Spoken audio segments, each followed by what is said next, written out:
आइए आज हम चर्चा करते हैं कि यूपीएससी के एग्जाम में क्वेश्चन पूछे जाते हैं तो उसके कंसेप्ट क्या होते हैं। तो देखा जाए पहला जो हमारा है वायुमंडल, कि वायुमंडल क्या है।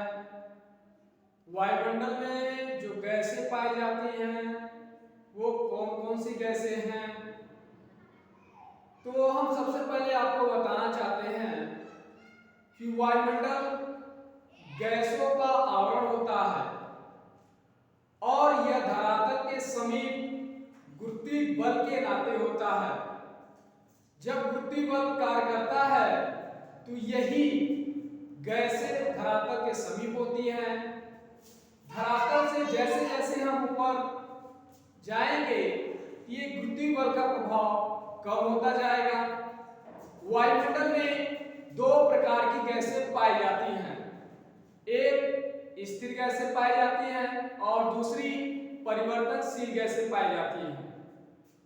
तो यूपीएससी एग्जाम की दृष्टिकोण से जानना ये जरूरी हो जाता है कि स्थिर गैसें कौन सी हैं। तो स्थिर गैसें हमारी तीन हैं।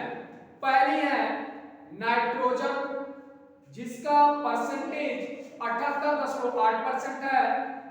दूसरा ऑक्सीजन जो 21% है।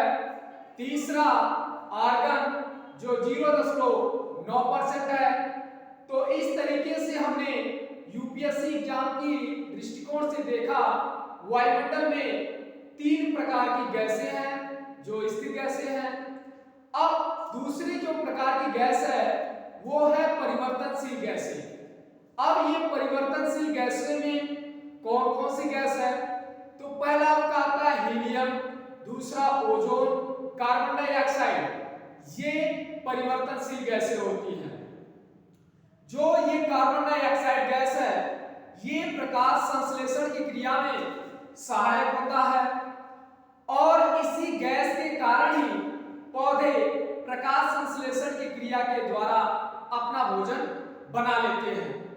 तो ये कंसेप्ट जब क्लियर होता है तो हम आराम से क्वेश्चन सॉल्व कर लेते हैं। दूसरा जो क्वेश्चन पूछा जाता है वो ये कि भारत की आकृति क्या है, भारत को कितने भौतिक प्रदेश में बांटा गया है, भारत की कर वो रेखा कौन सी है जो भारत को दो बराबर भागों में बांटती है। कंपटीशन ऑफ व्यू से देखा जाए तो ये क्वेश्चन काफी महत्वपूर्ण होते हैं। भारत को चार भौतिक प्रदेशों में बांटा गया है। पहला है प्रायद्वीप पठार, दूसरा है उत्तर पर्वतीय प्रदेश, तीसरा है विशाल गंगा का मैदान, चौथा है तट और द्वीप। तो क्वेश्चन ये पूछा जाता है कि बताइए प्रायद्वीप पठार का आकार कैसा है। दूसरा क्वेश्चन ये पूछा जाता है बताइए उत्तर पर्वतीय प्रदेश का विस्तार कहां से लेकर कहां तक है। चौथा विशाल गंगा का मैदान के क्षेत्र में कौन कौन से प्रदेश आते हैं। चौथा तट और द्वीप में कौन कौन से इलाके शामिल होते हैं। जब कंपटीशन के एग्जाम देते हैं तो ये कॉन्सेप्ट जानना बहुत जरूरी होता है। आइए हम आपको बताते हैं वह कौन सी रेखा है जो भारत को दो बराबर भागों में बांटती है। तो उस रेखा का नाम है कर्क रेखा। यही कर्क रेखा है जो भारत के 8 राज्यों से होकर जाती है। अब पूछा जाता है कि कौन से शहर हैं जो कर्क रेखा के समीप हैं और कौन से शहर हैं जो कर्क रेखा से दूर हैं। ये कंपटीशन के एग्जाम में पूछे जाने वाले क्वेश्चन है। इसके बाद अगला पूछता है कि भारत में जो अफवाह तंत्र हैं वो अफवाह तंत्र किसके आधार पर यानी किसके बेस पर डिफाइन किए गए हैं। अफवाह तंत्र क्या है। दूसरा पूछा जाता है जो भारत में माजुली द्वीप का निर्माण है वो माजुली द्वीप का निर्माण कैसे होता है। तीसरा जो क्वेश्चन पूछा जाता है वो जलप्रपात से पूछा जाता है कि जलप्रपात का निर्माण किसके द्वारा होता है। अगला जो क्वेश्चन पूछा गया है वो ये पूछा गया है कि जो नदी है वो डेल्टा का निर्माण क्यों नहीं करती और कौन सी ऐसी नदी है जो डेल्टा का निर्माण नहीं करती है। ऐसे क्वेश्चन यदि हम बात करें तो ये यूपीएससी के दृष्टिकोण से काफी महत्वपूर्ण हो जाते हैं। इस क्वेश्चन को हम आगे भी डिफाइन करते रहेंगे।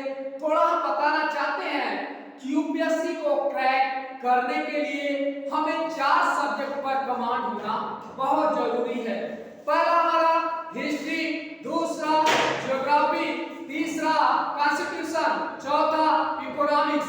यदि ये 4 सब्जेक्ट हमारे मजबूत हैं, इन 4 सब्जेक्ट पे हमारा कमांड है तो हमारा यूपीएससी आराम से क्रैक हो सकता है, यानी हम प्रीलिम्स निकालने के लिए सक्षम हो सकते हैं। इन्हीं 4 विषयों पर चर्चा करने के लिए हम अपने इस नए चैनल पे इन चारों सब्जेक्ट का प्रतिदिन चर्चा करते रहेंगे। आगे हम और भी बताने वाले हैं, आप इंतजार करिए जब हम अपने चैनल पर खुद आकर इसकी चर्चा करेंगे। धन्यवाद।